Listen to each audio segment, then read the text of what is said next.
Deixa eu colocar o Daniel aqui. Então, já são 19h35, não é? Branquinha, então nós duas, assim como fazendo a recepção, né, de todas as pessoas que nos dão a honra de participar desse evento, promovido pelo Instituto Pichon Rivière Porto Alegre. Então, estamos recebendo o Daniel, né, Vanucci Dobbs, que é doutorando na Unicamp e fez sua dissertação e recentemente publicou um livro na área de análise institucional, falando do seu trabalho, não é, com equipes de saúde coletiva. Então, Daniel, bem-vindo. É um prazer enorme te receber o teu trabalho, né? Ter essa possibilidade, assim, de conversar sobre análise institucional nessa noite, né? Contar com a tua experiência. Então, antes de passar a palavra para ti, nós temos uma combinação de, no final do encontro, fazer o sorteio de um livro, né, de um exemplar do livro do Daniel, né? Então, nós vamos fazer assim, o Daniel, nós vamos pedir mais ou menos uns 15 minutos antes do final, né, da nossa live, nós vamos pedir um número para o Daniel, ele vai anotar, e daí cada participante vai registrar o seu número, né? Quem acertar, o número de participantes naquela hora, quem acertar leva o livro, né? E o Daniel vai mandar, então, um exemplar do livro dele autografado, né? Então, assim, Daniel, bem-vindo, né? Eu vou deixar para te falar, assim, de início um pouco da tua experiência, não é? E fique à vontade para propor o que quiseres para esse nosso espaço hoje aqui. Boa noite para todo mundo. Eu dei uma saidinha aqui para pegar um fone. Queria saber se melhorou, se o som tá legal. Tá bom? Eu fiquei com a impressão que o som ficou mais abafado, Daniel. Tava melhor sem o fone, vocês acham? Agora ficou bem. Se tu aproxima mais do fone, está bom. Uhum. O que vocês acham, Aninha e Marcos, do som do Daniel? Sim, próximo do microfone, Daniel, fica legal, tá? Tá, eu vou tentar aqui, se eu vacilar, se eu bobear em algum momento, se estiver ruim, vocês vão me avisando, tá bom? Ok, obrigada. Bom, a primeira coisa é dar uma boa noite para todo mundo, né? Agradecer a presença de todo mundo aqui. Eu acho que num momento tão difícil que a gente está vivendo no país, né? As condições sanitárias, políticas que se misturam, né? E vão trazendo tanta angústia para a gente. Tá num encontro aqui com tanta gente interessante, disposta a discutir, a pensar, é super satisfatório, né? Me deixa super contente estar num ambiente como esse nos dias de hoje, né? Queria agradecer particularmente a Nelma, que me fez o convite, foi super gentil em todo momento para me dando os incentivos para preparar o material, o suporte todo para estar aqui, né? E dizer que é uma satisfação enorme estar com o Instituto Pichon Rivière, aqui aí de Porto Alegre, né? Aí de Porto Alegre, eu estou em Porto Alegre. Mas é uma satisfação enorme, né? Estar dialogando com vocês, que já estão trabalhando aí com análise institucional, estão nessa área há bastante tempo, né? E produzindo vários conhecimentos e coisas super interessantes. Bom, eu aponto aqui de início, vou trazer 4 advertências, assim, que seriam avisos para a gente combinar o nosso modo de trabalhar, digamos assim, né? Primeiro que a ideia é a gente fazer, então, um ambiente que seja de uma roda de conversa, um tipo de assembleia, para usar aí um termo caro, análise institucional, né? Que é, então, uma certa tentativa que seria de desfazer uma instância hierarquizada, né? De quem vai falar e quem vai ouvir. Então, quando a Nelma me convidou, ela trouxe a ideia da roda de conversa, eu achei que combinava mais mesmo com o nosso modo de trabalhar, né, na análise institucional. Então, queria fazer esse convite, né?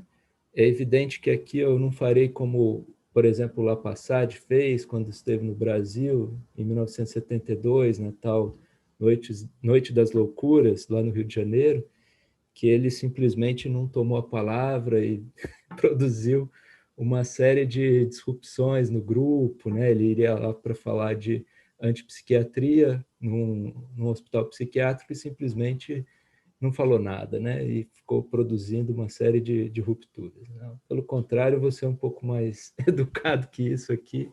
Vou trazer algumas coisas para a gente conversar, tá bom? Uma outra coisa que eu acho interessante a análise institucional, né, que eu vou me referir, às vezes eu vou usar esse termo, mas ela né, eu acabo estando mais próximo à linha da socioanálise, da socioanálise, né, de origem francesa, que foi inaugurada pelo René Leroy e o Georges Lappassade, né, nos anos 1960, 1970, mais precisamente em 62, né, quando ocorre o famoso salto mortal dado pelo Georges Lappassade, em que ele coloca um grupo de formação para analisar os atravessamentos institucionais, né? E aqui, então, as instituições a que eu me refiro, elas dizem respeito às ordenações, às normas, né, para o modo como as pessoas agem, né, como os coletivos, as organizações, elas vão se organizando, vão produzindo os seus modos de fazer, né? E isso, muitas vezes, permanece oculto, né? Então, a ideia da análise institucional aqui também é trazer essas ordenações, essas normativas que ficam muitas vezes ocultas, né? Uma terceira advertência, aí é uma forma também já de me apresentar um pouco, que foi o que a Nelma pediu e eu não obedeci, que estava aqui no meu roteiro, mas apresentar algumas das minhas implicações, né, mais no sentido aqui de algumas vinculações que eu tenho, né? Que eu sou formado em psicologia, então, né, isso é algo importante aqui. Fiz minhas formações em saúde pública, saúde coletiva, para uma atuação especialmente na atenção básica. Atuei por quase 10 anos num centro de atenção psicossocial, álcool e outras drogas, em Campinas. E minha vida toda ela se passou no interior do estado de São Paulo, né? Então, eu morei em várias cidades, mas sempre no estado de São Paulo, no interior do estado. Isso aqui não é uma análise de implicação, eu só estou apresentando algumas vinculações, alguns pontos, talvez eu vá me apoiar no que eu vou dizer daqui para frente, e aí pode ser que isso decorra aí alguma análise ao longo do que eu vou falar e nos nossos encontros. Bom, queria, por último, né, nesse primeiro momento, tentar aqui uma pílula de autogestão com vocês, que seria a autogestão, ela implicaria a gente poder pensar em termos mais amplos, né, do horário, do que a gente conversaria, do dinheiro que circularia entre nós, etc. Mas, assim, pelo menos aqui eu gostaria de colocar, né, não vai dar para discutir tudo isso, mas ao menos colocar a possibilidade da gente conversar sobre o que faremos com o que eu preparei para a gente conversar aqui, né? Eu dividi mais ou menos em duas partes, assim, o que eu trouxe.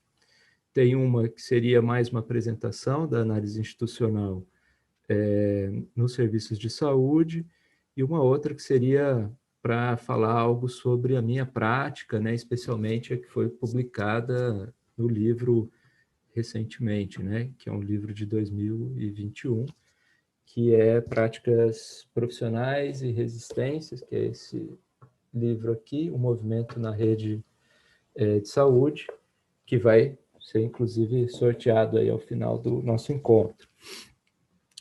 Mas eu queria saber de vocês como é que a gente combina o nosso encontro aqui.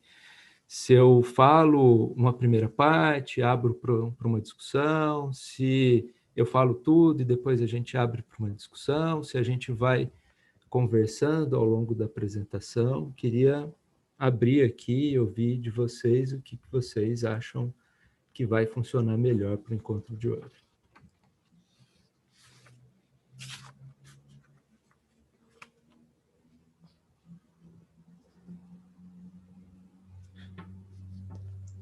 Daniel, tudo bom? Tudo bem, Mônica? Tudo bom. Eu penso que você podia começar falando sobre a análise institucional dos serviços, e aí a gente ter uma conversa sobre isso. E depois você fazer um segundo momento de fala. Eu preferia que fosse dividido em 2 momentos. Eu acho que fica menos cansativo, né? Eu, pelo menos, trabalhei hoje até umas 5h30, assim, e tô precisando de nuances de movimento no nosso encontro aqui para poder, né, para poder acompanhar melhor. Então, eu faço essa sugestão para o grupo, né? E também, não sei, a gente combinou de trabalhar por 2 horas. Eu não me lembro se isso estava lá naquela divulgação do encontro. Também A proposta é 1h30, não é? 1h30. Ok, então, bacana. Bacana, então. Mas, assim, a gente precisa reservar uns minutos finais para o sorteio do livro, sorteio. Tá? Legal. Bacana. Eu passo a palavra. Eu gostei da proposta da Mônica. O que vocês acham? A proposta da Mônica é pertinente, me agrada também. O Fred conseguiu entrar aí. Satisfação. De acordo também. De acordo. Acho que as pessoas estão concordando. Bom, vamos seguir assim, mas sempre com a perspectiva de que se não estiver funcionando bem, vocês interrompem, a gente vai reconversando, tudo bem? A Mônica disse que está precisando de mais movimentos, perceber que está monótono o que eu estou falando, se estiver já incomodando, você interrompe aí, a gente tenta movimentar de um outro modo. Então, conto com vocês aí, dentro daquela perspectiva de que é uma roda de conversa e que a gente vai dialogar ao longo do encontro, tá bom? Bom, mas vamos lá. A prática da análise institucional nos serviços públicos de saúde, né? A primeira coisa, eu acho que é interessante resgatar, assim, que a análise institucional, ela surge na França, né?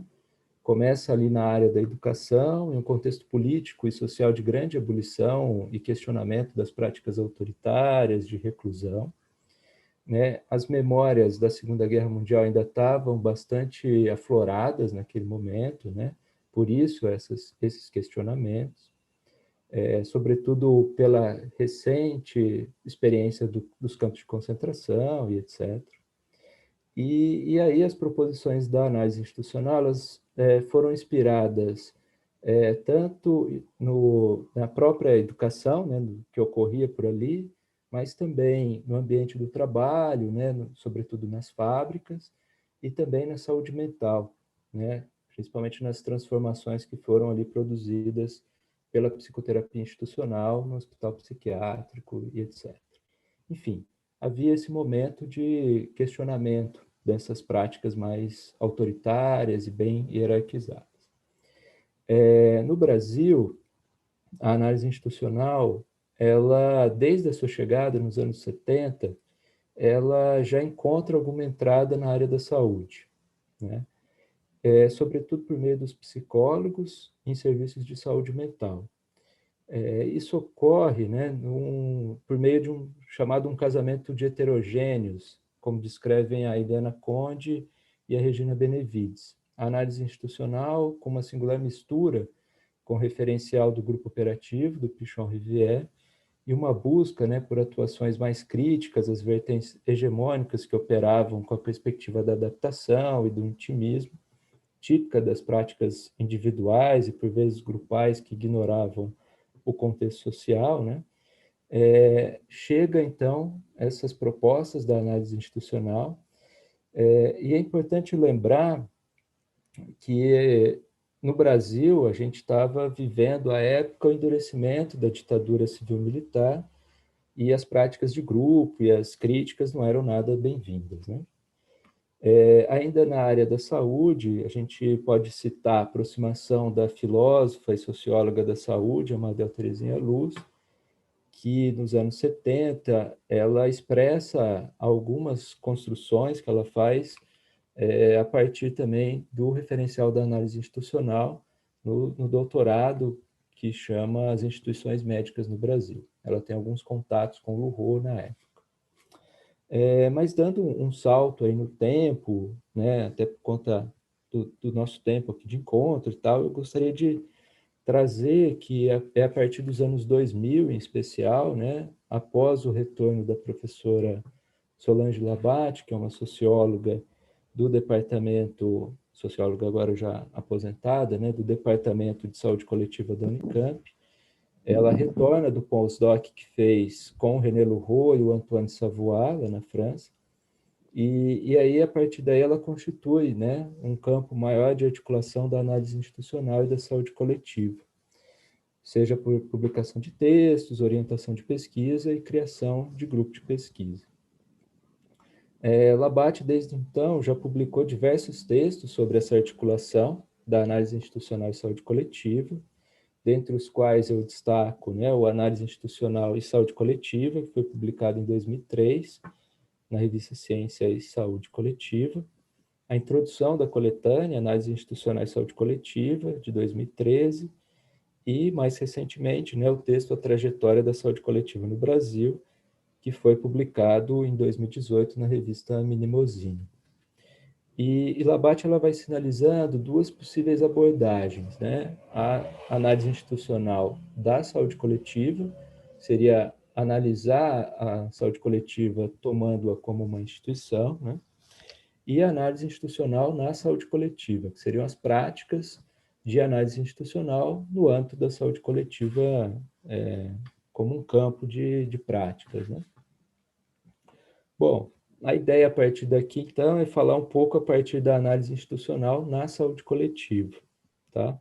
Analisar algo sobre as suas práticas no vasto campo da saúde coletiva, isto é, analisar como a análise institucional, como um conhecimento das ciências humanas e sociais, está sendo praticada neste campo.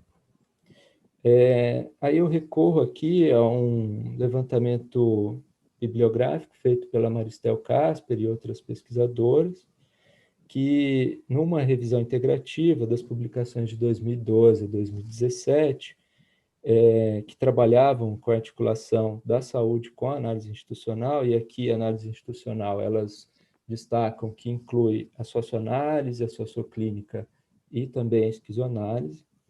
Elas, após a filtragem e tal que fizeram, encontraram 26 artigos que foram os analisados, né? Dos quais eu ressalto as seguintes informações para que vocês tenham aí um panorama da análise institucional na área da saúde. Os trabalhos foram publicados em 19 periódicos das áreas da psicologia, enfermagem, saúde coletiva e educação. Abarcou mais ou menos 18 temas, que passam por violência, infância e adolescência, formação e educação permanente, micropolítica do processo de trabalho em saúde e várias outras. A área dos autores, havia uma predominância de psicólogos, 45% dos autores eram psicólogos, mas seguido bem de perto por autores da enfermagem, com 43%. Também havia autores da odontologia, das ciências sociais, da pedagogia, da medicina e do direito. As regiões onde aconteceram esses estudos, ou de onde eram os autores, havia uma predominância do Sudeste, com 23 desses autores, né? A região Sul, com 4, e depois vinham o Nordeste e o Centro-Oeste, com 2 cada um. Na região Norte, elas não encontraram nenhum trabalho. Também indicam que haviam 4 artigos que integravam autores estrangeiros, um da Argentina e 3 da França. Destacavam como grandes áreas de articulação nesses estudos, a saúde coletiva e a saúde mental. E aí elas indicam uma coisa que é até interessante, que talvez antes de todo mundo entrar, a gente estava discutindo aqui, que foi uma revisão que ela acabou sendo reduzida aos artigos, né? Então, elas até indicam aqui que talvez a inclusão de teses, dissertações e até intervenções ou outros tipos de publicação poderiam aprimorar esse panorama das experiências da AI no Brasil, né? Até antes a gente estava conversando aqui que de repente, há várias outras práticas de análise institucional que nem sequer elas estariam aí abarcadas dentro da academia, né? Então, já é um aspecto aí interessante para a gente pensar. Com enfoque um tanto diferente, né? Eu tenho feito algumas buscas também, mas eu não estou fazendo uma revisão integrativa, tal como foi feita pela Maristel Casper e as outras pesquisadoras. Eu tenho buscado mais experiências de intervenção que têm acontecido na área da saúde, e aí eu tenho feito um levantamento disso, né? E aí eu tenho pesquisado a partir de 2014, e eu vou trazer aqui algumas outras informações que poderiam complementar isso que eu já disse antes, né? Eu encontrei pelo menos 17 localidades, assim, onde foram feitas algum tipo de pesquisa, intervenção ou intervenção, né, da análise institucional, que vai de cidades lá do Nordeste, como Natal e Aracaju, Porto Alegre, no sul do país, o Rio de Janeiro, Belo Horizonte, Campinas, São Paulo, Ribeirão Preto, no Sudeste, municípios do interior, principalmente na região Sudeste, né, no Espírito Santo, em Minas Gerais e no Rio de Janeiro, e também o Mato Grosso também foi um outro lugar que apareceu que existem experiências desse tipo, né? Pelo menos 20 universidades estariam envolvidas de 11 estados diferentes das 5 regiões do país. Aqui já tem uma informação que inclui, inclusive, a região norte, né? Encontrei um pesquisador da Federal de Roraima nas pesquisas aqui, né? E também seriam 11 tipos de serviço, que vão de atenção básica, regional de saúde, residência multiprofissional, hospital, escola técnica, enfim, são vários tipos de serviço. Também umas outras informações, né? São 9 grupos de pesquisa cadastrados no CNPq que declaram articular análise institucional e saúde, né? E aqui eu encontrei pelo menos 3 universidades que eu não tinha encontrado trabalhos antes, que é a Federal de Pernambuco, Federal de Uberlândia e a Federal do Pará. E existe uma questão que é a articulação internacional, que existe, né? Alguns pesquisadores, pesquisadoras brasileiras, pertencem a um grupo de pesquisa internacional chamado Recherche Avec, que inclui pesquisadores da França, do México, do Canadá, e que no amplo espectro da pesquisa com, né, Recherche Avec, inclui também a discussão da análise institucional. Existe a participação de algumas pesquisadoras brasileiras, uma delas inclusive está aí, num congresso internacional de análise institucional que aconteceu na Argentina, em 2019. Ou seja, há, por exemplo, aí algumas articulações internacionais, estou só trazendo aqui 2 exemplos. De articulação nacional, eu destaco o grupo de trabalho que existe, de análise institucional, no Congresso Brasileiro de Ciências Humanas e Saúde, desde 2013, né? Então, 2013, 16 e 19, esse grupo se reuniu, e em 2019 foram 62 trabalhos inscritos nesse grupo. Uma ressalva, né? Não eram 62 trabalhos de análise institucional, necessariamente, tá? E tem esses problemas de congresso, enfim. Bom, dessas coisas todas que eu listei aqui para vocês, eu queria destacar o seguinte, né? Até o momento já é possível, né, com essas buscas, localizar que a análise institucional ela se espalha por todas as 5 regiões do país, né? Embora haja aí diferenças de produção, de quantidade de trabalhos e tal, como indicava Casper e as outras pesquisadoras, né? Mas, de qualquer forma, a gente pode entender que é um referencial que tem uma grande amplitude no território nacional. Em meio a tudo isso também, o que eu queria destacar para vocês é que existe uma verdadeira mistura, né, do que a gente chamaria de intervenção, pesquisa e formações. A Labat, na verdade, já havia localizado essa mesma mistura num texto de 2013, né? Mas não é à toa que foi colocado, então, aí no subtítulo da roda de conversa, esses 3 elementos, tá bom?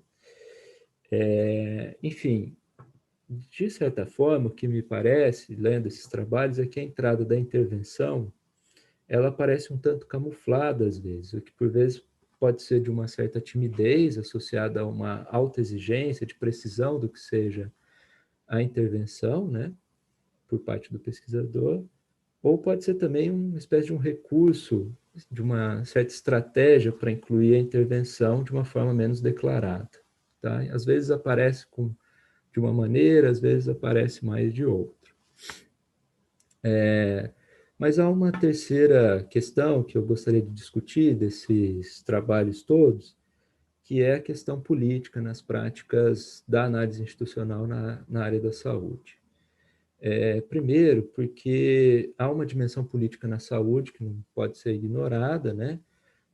A considerar que a política é inerente às relações humanas, e quando a gente fala da saúde, a saúde também é um aspecto, uma relação, é algo relacional, então, portanto, é algo que remete às práticas políticas, né, de distribuição das decisões, das ações, da construção da vida, né, em sociedade. E a saúde, ela está altamente conectada à política, né, como a gente pode, por exemplo, notar em 3 exemplos importantes da história da saúde.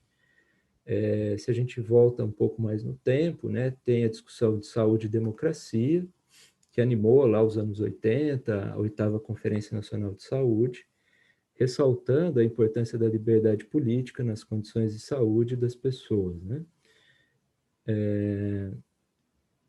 A implementação do SUS, que é feita em meio ao crescente do neoliberalismo, explicitando ali um embate, né, entre a construção de uma política de bem-estar social e o discurso empresarial de privatização de serviço e da política de austeridade.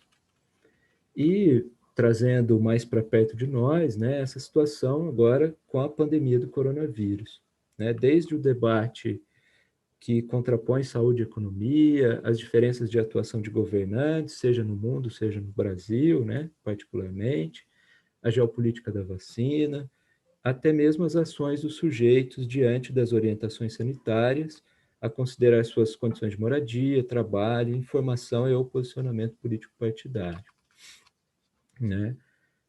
Ou seja, a saúde ela se entrelaça à política, né? E aí parece ser, então, um referencial interessante para analisar esses enroscos. Por quê? Porque a análise institucional é um referencial com forte veio político, né? Como afirmou Luhou, a questão política está no centro da análise institucional, tanto na sua forma de produzir os encontros, né, como na sua maneira também de analisar o que se passa neles. Nesse sentido, a análise institucional ela tem a autogestão como uma orientação importante no trabalho com os coletivos, que é o posicionamento político e algo a ser considerado como fundamental para desencadear o processo analítico. Né? Tentamos até ensaiar algo disso lá no início do nosso encontro.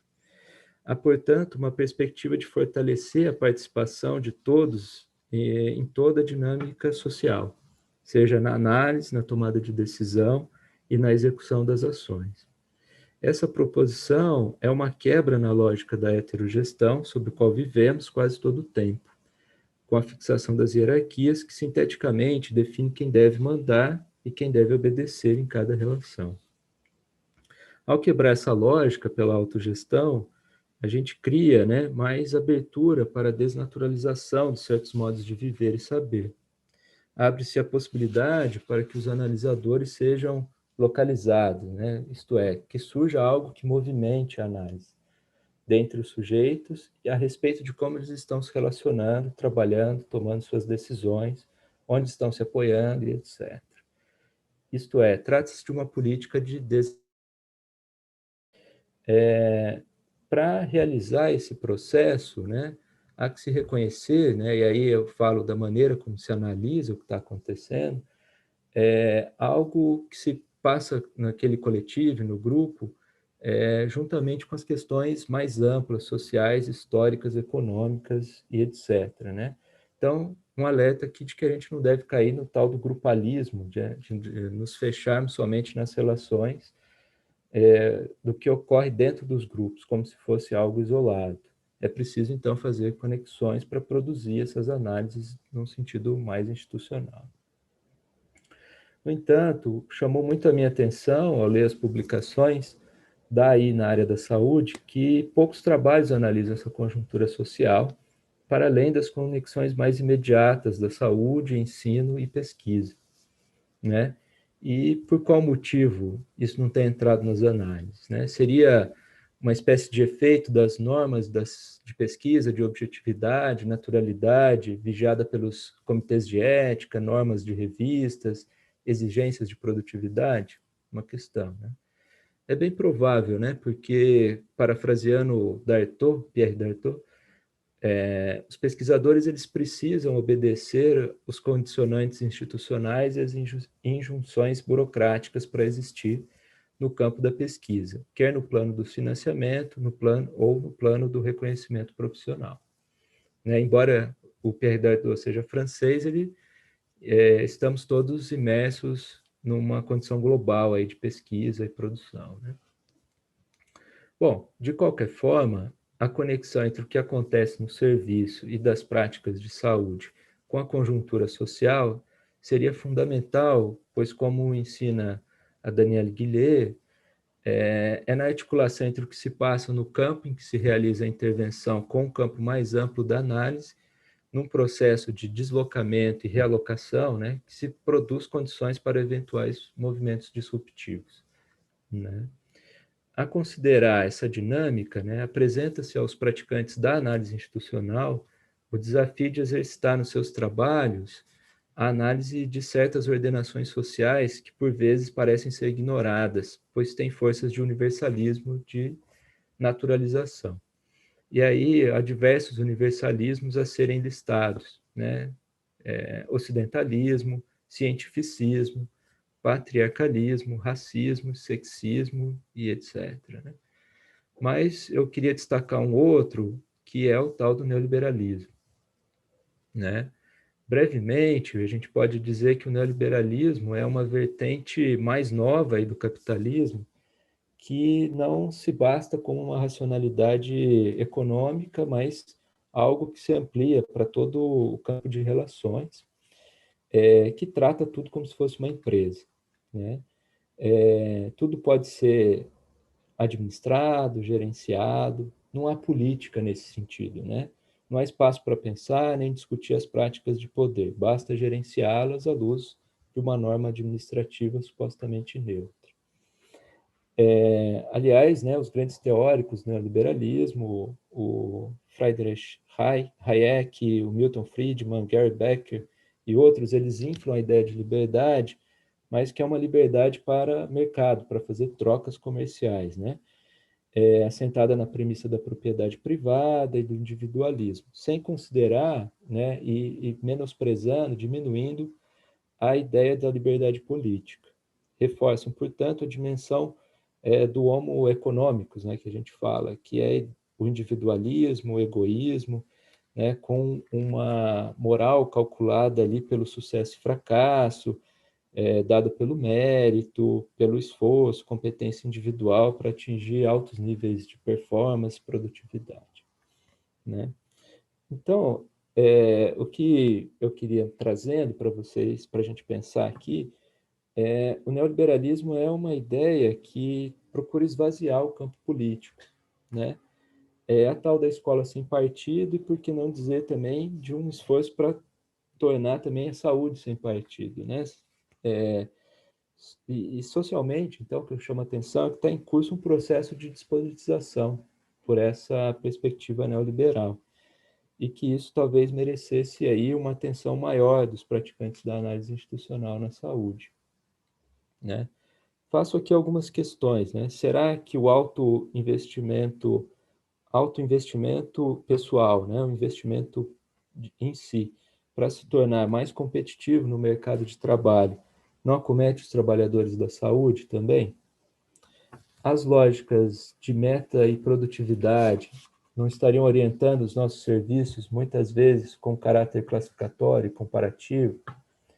Os cálculos de recursos econômicos, rendimento e custo-benefício não se sobrepõem às necessidades de saúde nos momentos de tomadas de decisões dos governos e das instâncias de gestão, né? A gente pode debater isso melhor se vocês quiserem, né?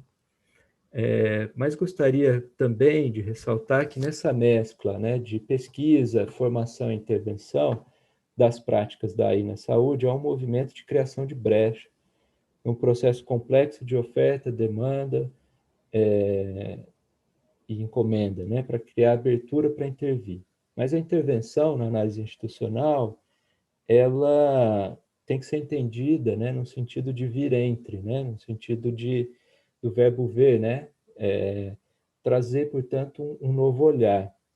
Mas é um novo olhar que eu gostaria de destacar, que é esse olhar da desnaturalização, seja da desnaturalização dessas práticas em curso, né, que é a heterogestão, as hierarquias fixadas, as características do neoliberalismo, né, que eu estou trazendo, sem, no entanto, também cair na naturalização do coletivismo, né, eu também queria destacar isso, da distribuição do poder e da autogestão. Isso não é algo natural também, né?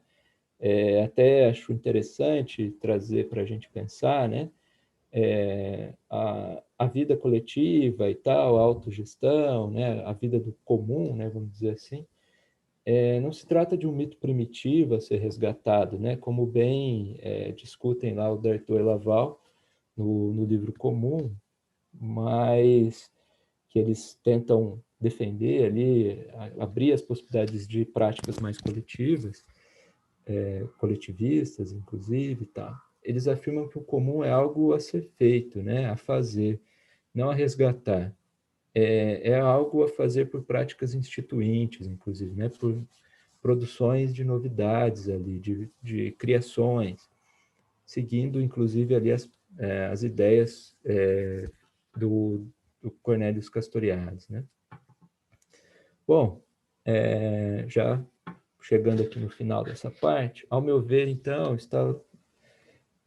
a intervenção aqui, ela seria, então, exatamente, é aí que está, na intervenção da análise institucional, me parece que está a ideia da politização, que a análise institucional se propõe a fazer, que seria justamente colocar em análise, né, por meio de experiências e debate, as relações de poder e abrir a perspectiva para alternativas sem partir de naturalizações nem almejá-las, né?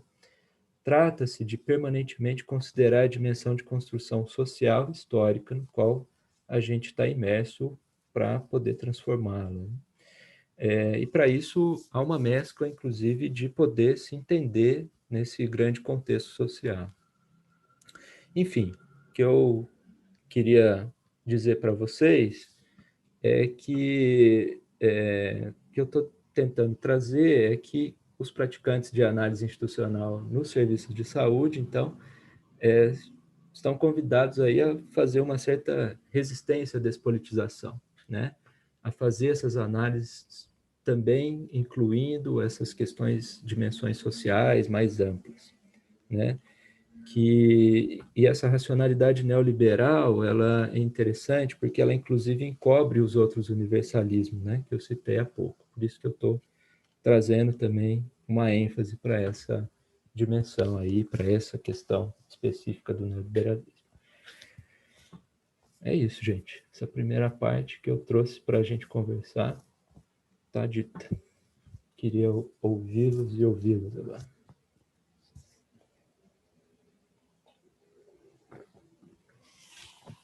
Daniel, eu tenho uma dúvida de sempre principiante, né, na análise institucional, apesar de estudar um pouquinho, ter mergulhado um pouco.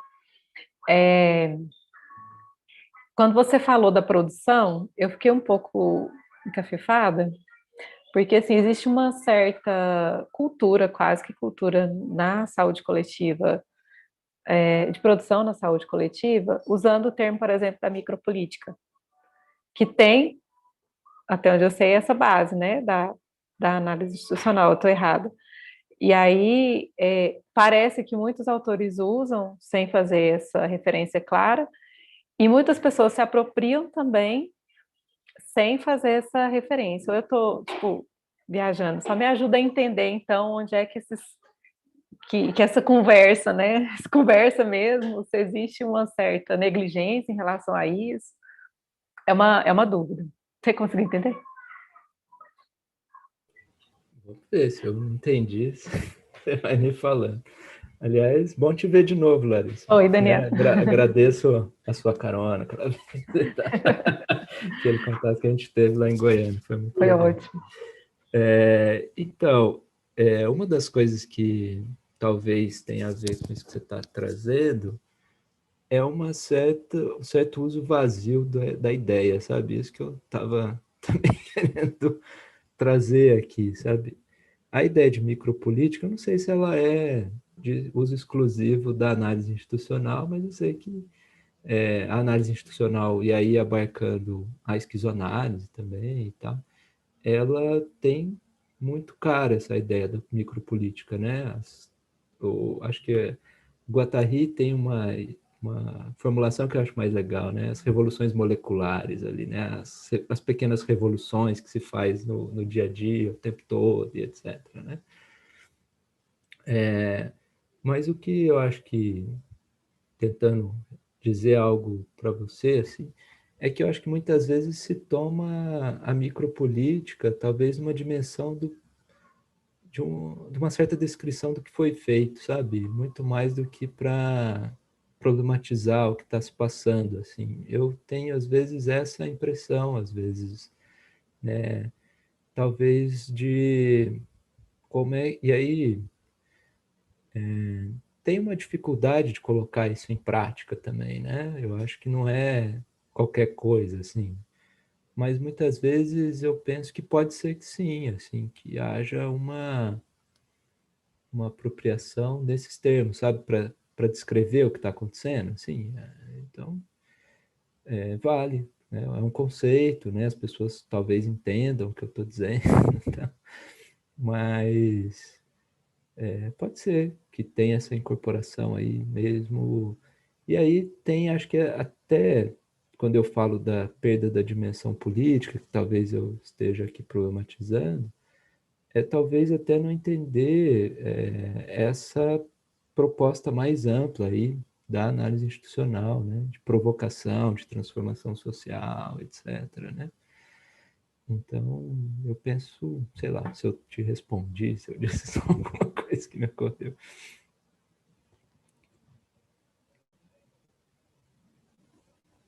Obrigada.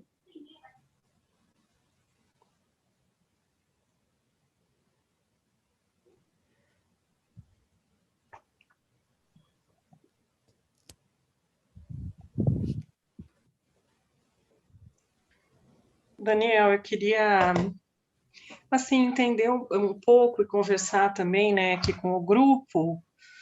Quando você diz, né, que na saúde, assim, eu tenho percebido essa questão, né, que você falou da questão que não há espaço para política, mas eu queria ver se o que você está falando é isso que eu estou pensando.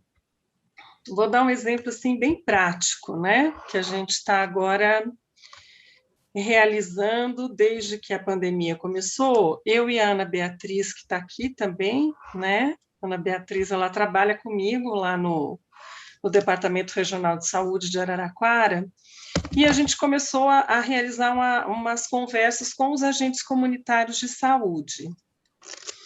E os agentes, eles trazem questões que atravessam eles e são coisas da vida deles, da vida como trabalhador. Então, eles, às vezes, querem discutir se eles vão receber ou não a insalubridade agora no período da Covid. Ou se eles vão receber... alguém aqui está recebendo os R$ 1.500 que o governo disse que a gente ia receber esse ano, né? Bom, enfim, eles vão falando de questões que são questões da vida deles de ACS, questões que alguns, né, dos técnicos que trabalham com a gente acham que isso é algo a não ser discutido, né? É algo a ser...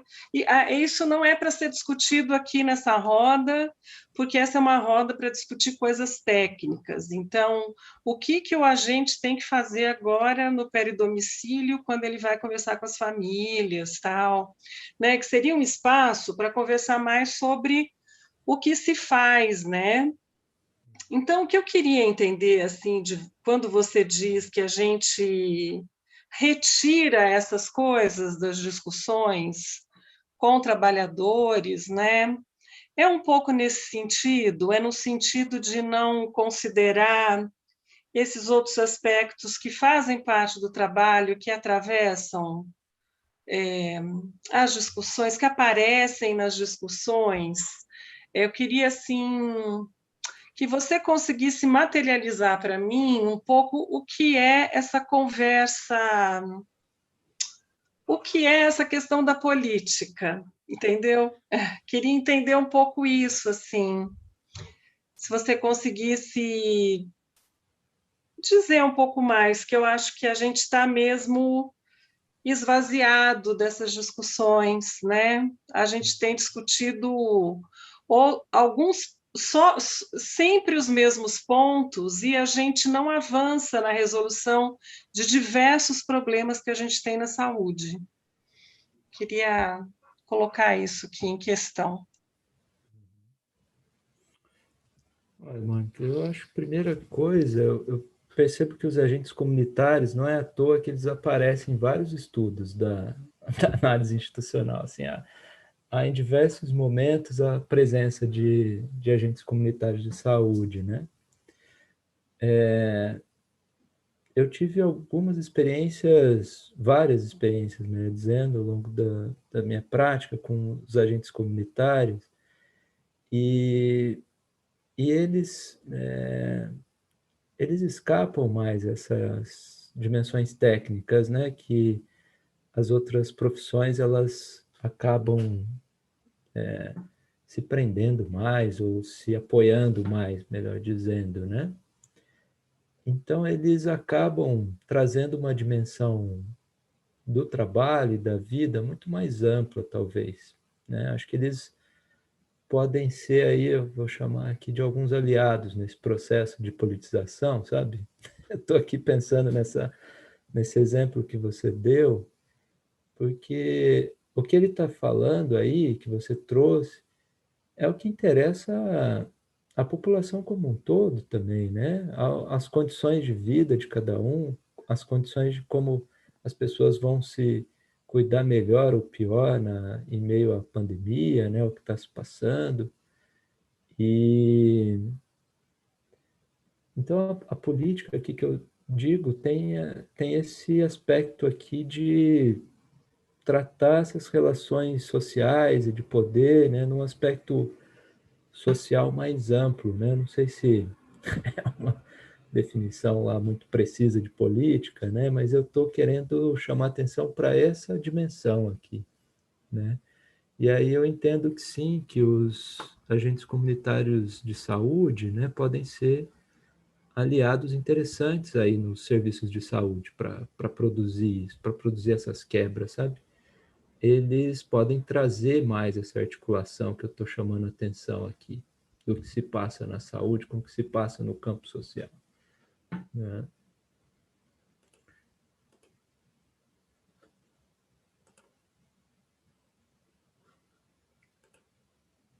Sei, Mônica, não estou te vendo mais, mas...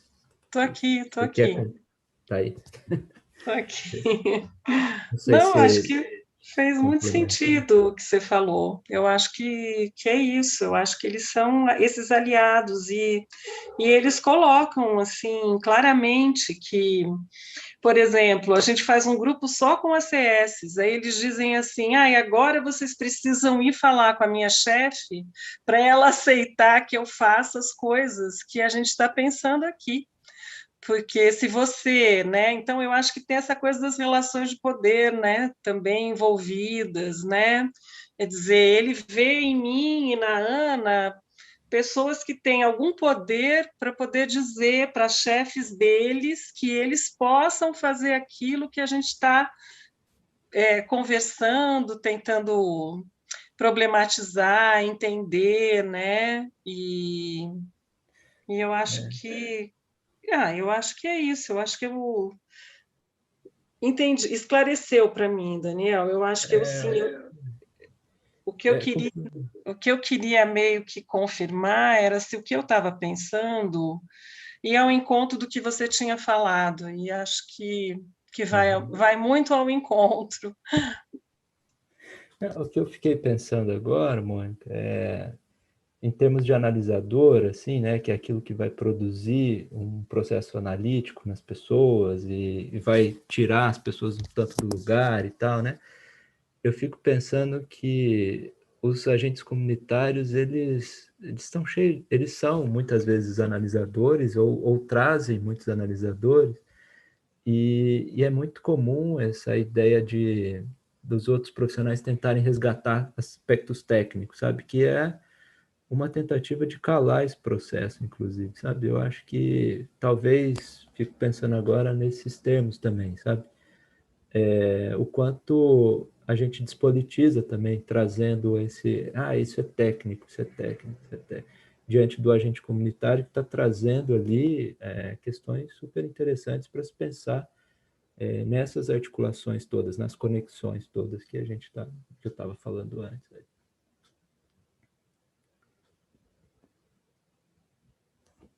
Agora, uma pergunta. É possível fazer uma reunião de equipe sem o agente comunitário? Você está perguntando para mim, Fernando? Acho que Não, é para todo mundo, porque... Não, tudo bem. Não, é que assim, se a gente vai botar uma instituição em análise, tá? Se essa instituição não está em análise, fecha a instituição, né? Então, se não tem agente de saúde junto, termina a reunião, então. Não, a gente tem que ser mais radical nisso. Estou falando disso porque assim, estou lembrando assim, a Branca e a Clá viveram isso comigo, mas lá em Alvorada, Alvorada é uma cidade depósito aqui da Grande Porto Alegre, a cidade mais pobre do estado. Eu trabalhei lá 12 anos. E a Branca e a Clá também. A Clá foi nossa estagiária de psico. Com muito orgulho, doutor Fê, com muito orgulho. Eu inventei de fazer um curso com as agentes comunitárias para que elas pudessem acolher usuário de substância. Cara, foi um horror, assim, dos meus colegas dizer onde é que elas tinham tirado o DR delas. Porque elas só trariam mais problemas para as unidades. Elas levariam as pessoas com sofrimento para as unidades. E elas não poderiam fazer isso. Tá? Isso em 2001, eu acho, na Odisseia no Espaço. Isso bem antes da Branca chegar lá.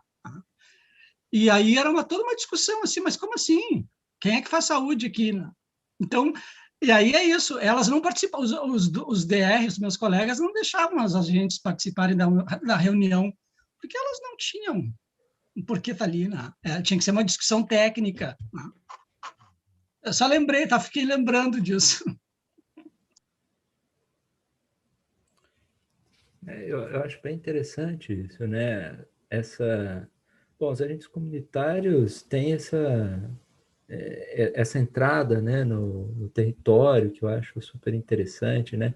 Eles não têm essa formação, né? Eles não estão formatados, né? Não estão profissionalizados, né? Universitarizados, enfim, né? Tem vários termos aí. Mas eu estou me lembrando de um trabalho que eu fiz na DRS aqui de Campinas, em que a gente fazia grupos em que incluía o pessoal da faxina no grupo.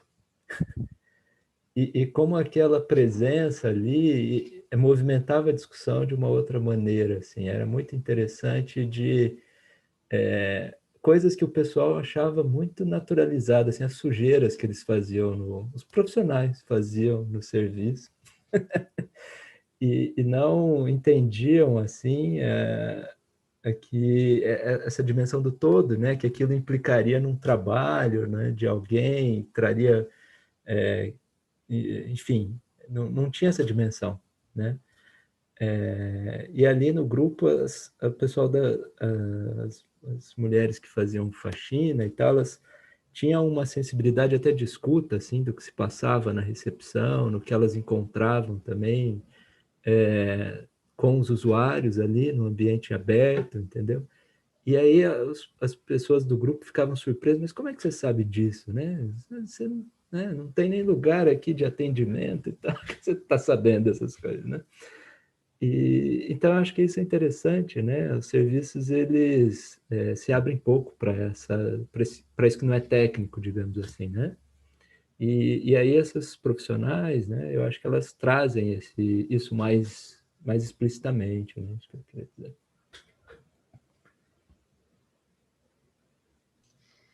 Eu acho que essa discussão, né, não tem como a gente não cair assim, na reflexão sobre a formação em saúde, né? Porque, assim, justamente, né, quando você fala que esses profissionais não formatados pela academia aí, né, que trazem uma outra reflexão, né, que desmontam um pouco a reunião de equipe, do jeito que ela acontece, né, fluxo, né, das unidades aí de saúde, dos serviços, faz a gente perceber, né, o quanto essa lógica neoliberal está muito presente na formação do profissional em saúde, né? E aí os profissionais vão, né, para trabalhar num serviço e não conseguem sustentar uma discussão política, né? E é muito engraçado, porque quando esses assuntos aparecem, o pessoal trata como se a gente estivesse falando de politicagem, né? Só que a politicagem tem muito mais espaço, pelo menos assim, nas discussões da gestão, né? Muito mais espaço do que essa discussão política das relações, né? E o ACS traz isso muito escrachado, assim, né? Porque o ACS traz uma vivência do território, né? Das reais demandas, assim, das necessidades de saúde, que mostram como a forma da gente trabalhar não está funcionando, né? Eles mostram isso para a gente. Mas ouvi-los quer dizer parar para pensar e criar uma nova forma de fazer, né? E isso dá muito trabalho. E eu fico pensando quantos profissionais de saúde que, em geral, a gente forma estão despreparados para fazer esse processo de construção, né, de um modo de fazer, né? Eu acho que já tem alguns cursos de saúde que estão derrubando um pouco isso, né? Eu mesma venho de uma formação, eu sou psicóloga de formação, e me formei na Unifesp da Baixada Santista, né, que tem uma proposta de formação interdisciplinar, muito bacana, mas que, inclusive, é muito criticado por outras universidades e até a própria Escola Paulista de Medicina, né, que não se considera Unifesp. Enfim, né, essa discussão, para mim, não consegue não passar pela formação do profissional de saúde também, e o quanto a gente precisa da análise institucional dentro da academia, né? Era isso. Ô, Ana, sabe que eu lembrei? Essa semana rolou uma discussão, a gente está organizando o 18 de maio aqui em Goiás, que é da luta antimanicomial, né? Formamos um grupo, conseguimos, assim, pessoas de vários CAPs, de vários serviços, e aí uma colega postou uma discussão, que saiu até na Carta Capital, né? Que é sobre essa dimensão política da saúde mental. Não dá para a gente enviesar para o sentido do individualismo, aquela velha história que o neoliberalismo traz para a gente, né? De trazer a saúde mental para uma lógica que seja individualista. E aí, a discussão no grupo foi, não, a gente precisa discutir a dimensão política da saúde mental nos serviços. Foi uma enxurrada de pessoas saindo do grupo, como se discutir... E aí a gente, nossa, né, essa discussão ela precisa ser reavivada e tal. Então, as pessoas não conseguem entender que o seu ato clínico, inclusive, né, é político. E aí, isso incomoda demais as pessoas, é aquela história de entenderem como politicagem, não darem conta de sustentar esse lugar, e elas simplesmente vazaram, assim, saíram do processo de construção do negócio por conta de uma discussão que a gente fez no grupo. 2 ou 3 pessoas interviram no sentido, nossa, precisamos mesmo avançar nesse sentido, de que a clínica também é um lugar, né, de fazer política. E é uma discussão muito... As pessoas veem essa discussão da política ainda de um jeito muito enviesado. E eu fiquei muito impressionada com isso, que eu falei, a discussão nem foi aprofundada aqui, né, no grupo, o quanto as pessoas fogem disso. E aí a pergunta é, como que a gente provoca para que as pessoas percebam que o ato delas, qualquer ato que seja, né, da clínica, da articulação com o território, também é um ato político, sem que elas se esvaiam da discussão, né, da apropriação do negócio. Você falando isso me provocou essa reflexão. Foi bem cômodo para a gente que fez essa troca e, de repente, ver as pessoas saindo, porque entenderam. A gente não falou Bolsonaro, não falou o nome de ninguém, entendeu? A gente só discutiu da prática, falando o quanto a prática precisava estar imbuída disso. E foi bem interessante observar esse movimento. Eu estou olhando aqui o tempo, gente, eu vou falar algumas coisas aqui, emendar já na parte que eu vou dar uma apresentada rápida aqui no livro, senão também vai passar um pouco do nosso tempo combinado, né? Mas o que eu acho interessante, assim, percebe como tem uma conexão disso que a gente está falando com o que a gente vive na sociedade mais ampla, né? Se teve algo que aconteceu nos últimos tempos, foi a tal da criminalização da política, né? Ou os outsiders, né, se apresentando como não políticos, né, mesmo aqueles que sempre foram políticos, tiveram coragem de falar que não eram políticos, etc. e tal. Mas essa questão que me parece interessante é você sujar a palavra política, assim, né, ou dar esses nomes, né, tipo politicagem, né, ou a política vai ser reduzida à política partidária, né? Isso também é importante de se discutir, eu nem acho que não seja, não. Mas fica como se não pudesse falar, né? Cria-se tabus, assim, né? Cria-se impossibilidades, que é tudo que o tal do neoliberalismo, ou para alguns já ultraliberalismo, mais quer que a gente faça, né? É esvaziar mesmo essa dimensão política das relações. Então, acho que é bem interessante que vocês estão falando, né? A formação, ela ter isso como algo importante, né? Os atos, né? A luta antimanicomial, eu fico 18 de maio, eu lembro quanto tem um aspecto político, inclusive esse, você vai trancar pessoas, né? Acho que isso é uma discussão, né? Importante, né? Tratar as pessoas por meio de trancamentos, isolamentos e tal, né? Eu acho que aí já tem também uma decisão política, né? Você está trazendo isso à tona. E já emendando, né, no que eu queria só brevemente, porque o nosso tempo aqui também já está passando, só para comentar um pouco, né, do meu trabalho de mestrado, que agora virou livro, né, que foi publicado pela editora Pris no início desse ano. eu fiz um trabalho que tentava trabalhar com essa dimensão da resistência, a resistência aqui entendida como uma resistência política, né? Nesses termos de resistência e poder, né? Se a gente trabalhar com essa relação, né? Onde há poder à resistência, né? Nesse sentido de que se você exerce algum poder num ambiente, você vai também encontrar as resistências. Elas são forças aí que se interagem, né? E no meu trabalho, eu estava num ambiente em que a política de saúde mental aqui em Campinas vinha sofrendo várias mudanças. Inclusive, é interessante que uma das coisas que eu percebi ao longo do trabalho é que não, as pessoas com quem eu trabalhei mais imediatamente, né, que foi um grupo que estava construindo uma rede de saúde mental na periferia aqui de Campinas, elas não conheciam a política de saúde mental do município, né? A própria política de saúde mental estava esquecida, estava perdida, estava sendo escondida aí por um motivo, né? Mas não havia essa discussão, né? Até um dos capítulos do livro, né, é sobre isso, né? Sobre a política nesse trabalho e tal, mas é a política invisível, né? Isso pouco aparece, etc. Mas o que estava premente ali era um processo de um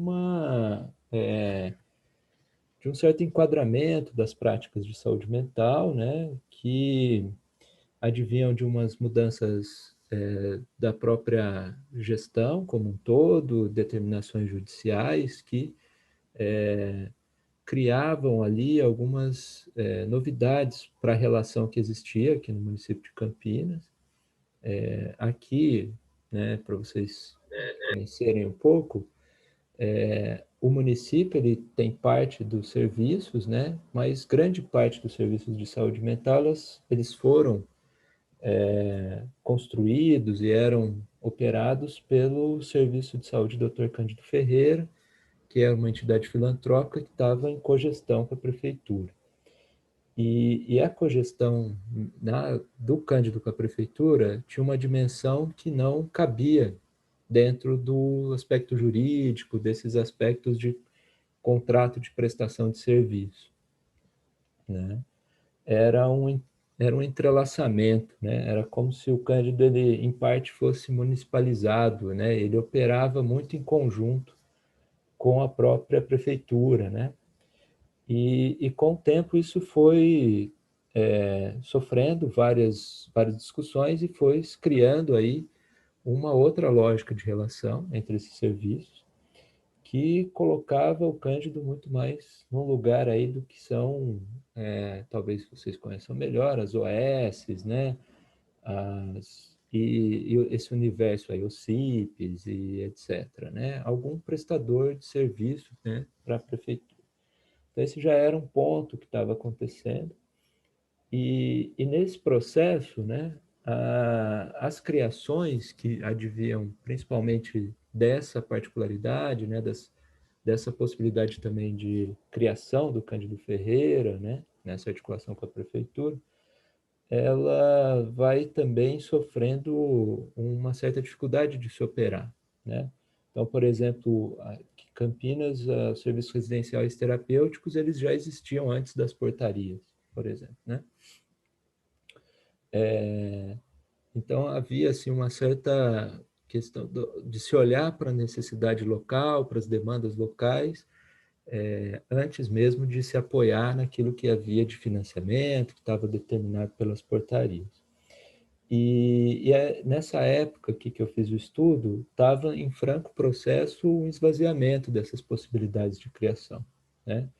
Tudo que existiria em Campinas, ela teria que estar, de alguma forma, conectado com essas determinações de portaria, esse tipo de regulamentação e etc. O que acabava, vamos dizer assim, formatando também as possibilidades de práticas de saúde mental, né? E, inclusive, isso atingia a formação de rede de saúde mental, né? Então, havia a necessidade de ter matriciamento, né? Um termo que, pelo menos aqui, a gente usa muito, certamente pelo país todo vocês já conhecem, né? Essa ideia, né, de que vai ter uma relação de centros de atenção psicossocial com a atenção básica, enfim. Mas tinha que ter um certo encontro, assim. O que esse fórum que eu estudei, ele tomou para si, foi que a gente precisava construir algo para além do que estava simplesmente determinado que a gente deveria fazer, né? Então, tudo isso começa no momento em que o grupo estava reunido e recebe uma orientação vinda da gestão de que o grupo precisava diminuir os seus encontros, né? Que eles estavam talvez excessivos e atrapalhando o número de atendimentos e tal. E aí esse grupo de trabalhadores, né, que tinham esse trabalho de construção de rede, eles recusam essa determinação e vão tentar justificar e tentar construir, juntamente com a gestão, né, e também a partir da relação com os outros profissionais das equipes e tal, a importância de que ali era preciso ter mais encontros do que nos outros lugares, né? Que a gente precisaria fazer mais coisas juntos. E aí vem toda a história que depois eu vou contando aqui no livro, os vários momentos em que é preciso exercer essa resistência diante desse poder, desse enquadre, dessas determinações. Muitos desses enquadres, né, como vocês podem reconhecer, eles têm essa guia aí do neoliberalismo, né, da privatização dos serviços, do custo-benefício e etc. e tal, né, que olha mais para esses aspectos do que para o que está diante dos olhos, do que está acontecendo, das demandas sociais e etc. Então, esse foi o que eu fiz foi, na verdade, então, como parte desse grupo, né, eu ia acompanhando esses processos de resistência e fui escrevendo sobre isso, né, eles sabiam do trabalho, então, em determinado momento eu falo para eles que pretendia transformar, eu já estava ali naquele grupo, pretendia transformar isso que estava acontecendo no meu estudo de mestrado.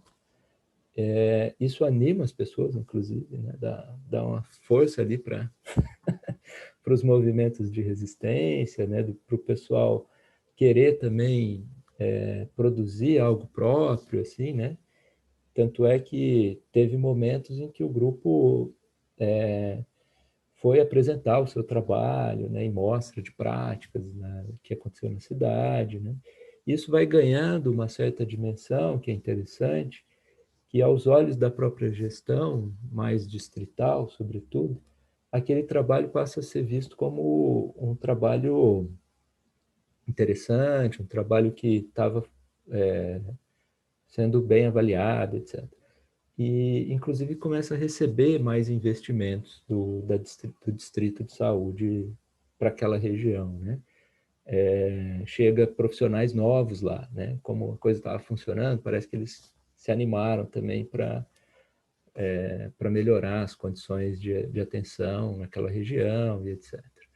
Então, acho que é um trabalho que eu até falo que a gente fez uma desobediência assim, em determinado momento, né, que é importante, mas que a gente também não foi assim um dissidente completo, não chegamos a romper com ninguém, não. A gente foi mais uma construção subversiva, no sentido de ir tentando construir ali dentro algumas possibilidades outras, né? Criando algumas transformações dentro daquele aparato todo, daquelas relações que existiam, né? Enfim,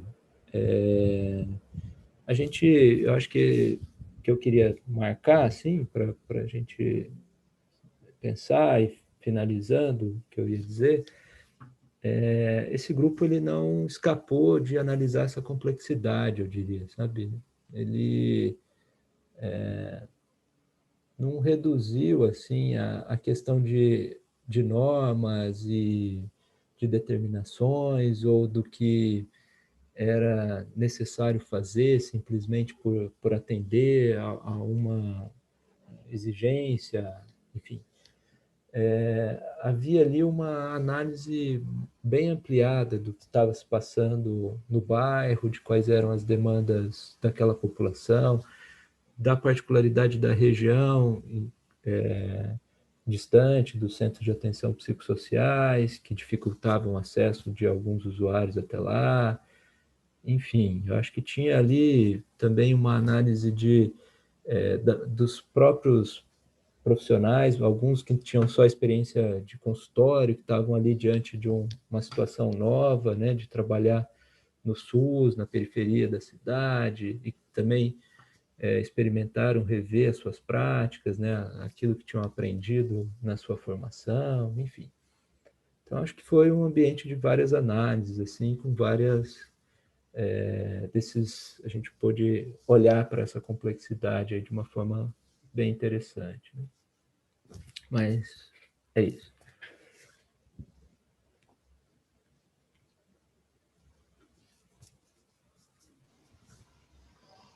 Eu gostaria eu sei que o tempo tá exíguo, né? Mas, assim, agradecer, viu, Daniel?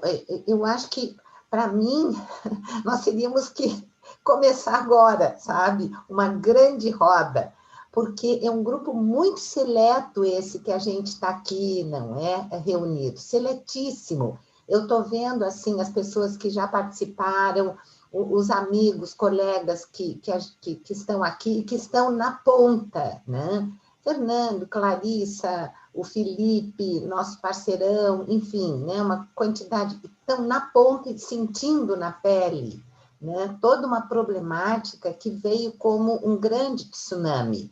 Né? O que eu me refiro é pandemia, poder, porque agora nós temos a desfaçatez da mentira, né? Dita como verdade. Né? Então, é um momento muito grave, né? E eu acho que a gente teria muito aqui para discutir, mas eu acho que fica uma provocação, né? A tua fala, a tua apresentação, como tu disseste, de resistência, né? De resistência.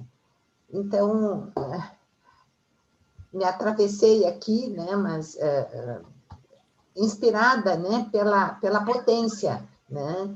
De um grupo e de trabalhadores que estão na linha de frente, olhando para isso, interferindo, né? E se questionando, né? Intensamente. Muito obrigada.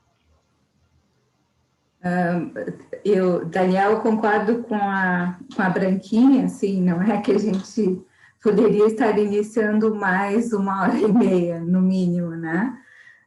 Porque, assim, uma das questões lá no início, quando tu começasse a falar, não é? Quando tu mencionasse o salto mortal de La Passade, né, lá em 1962, não é? É algo que a gente poderia falar mais, não é?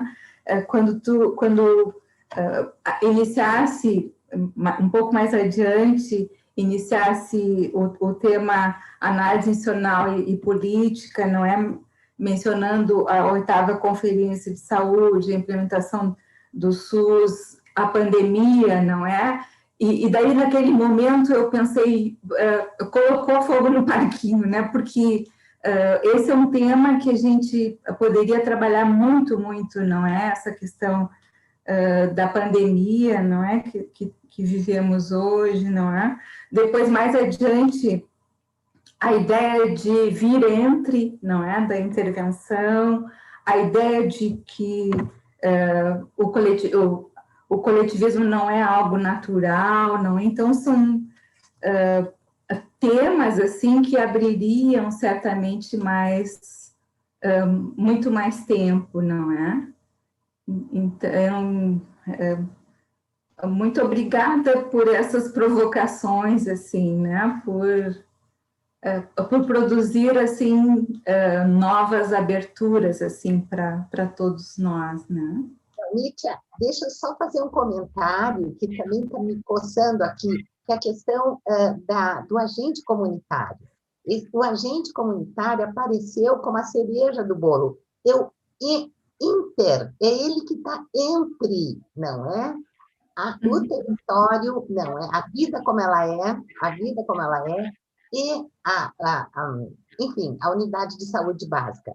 Essa figura, por isso é tão detestada, reprimida, combatida, é ameaçadora, né? Porque traz uma verdade, uma potência, a verdade não gosto, né? Traz uma potência total de vida, né? É a vida como ela é, e eu não quero ver isso, mas enfim, tá? Mais uma provocação.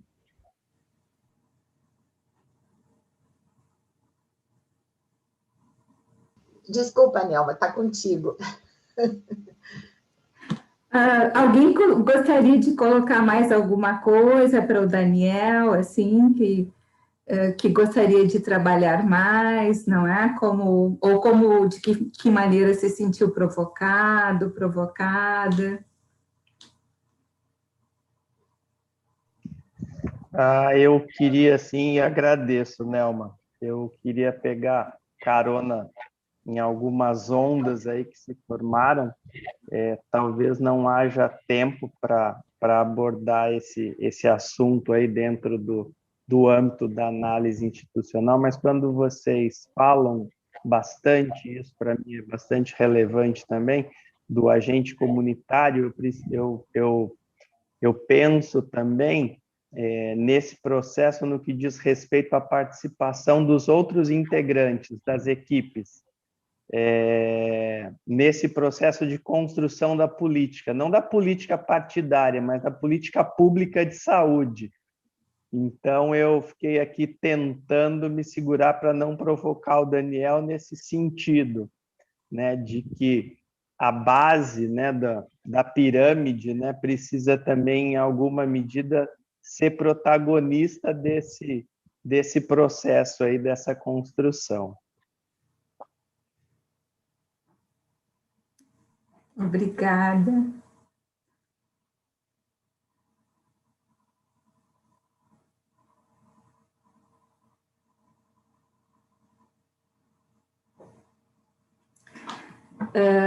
Fazemos o sorteio e depois tu te despede, Daniel? Eu estou ficando quieto aqui.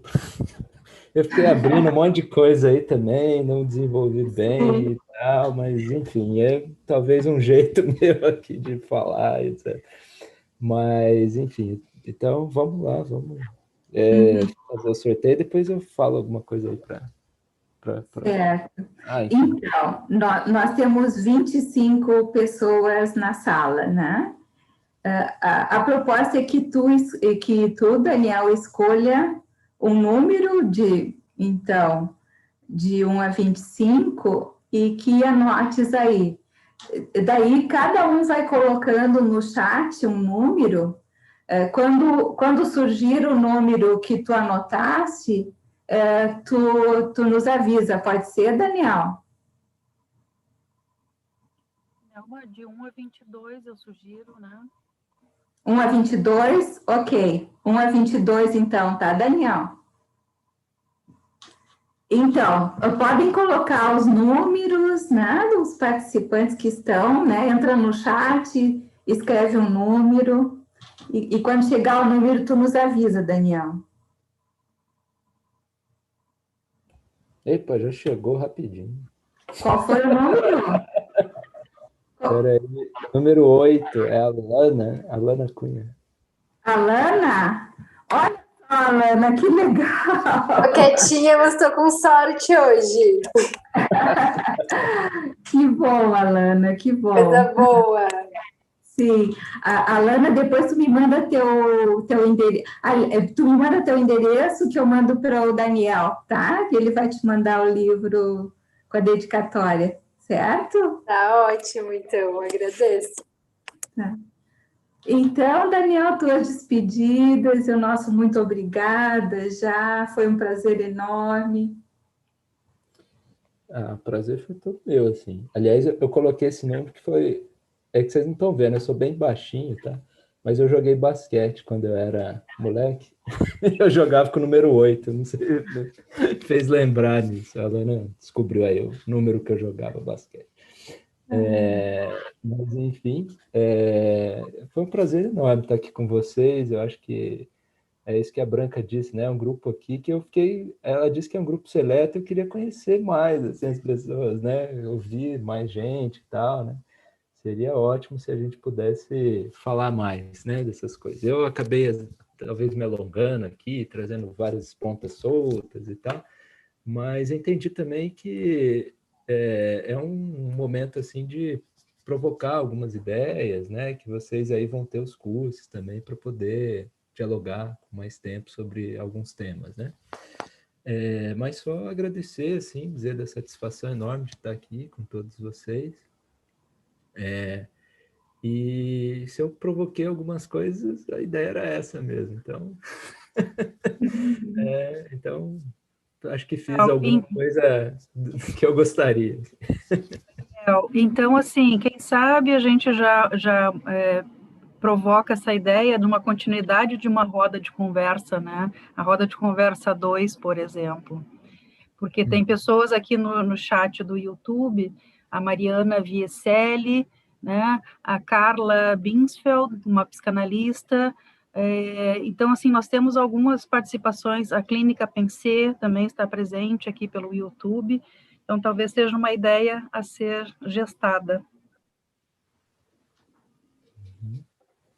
Obrigada, Aninha. Vamos trabalhar essa proposta, não é? Produzir por um outro momento, não é? Então, alguma coisa, Branquinha?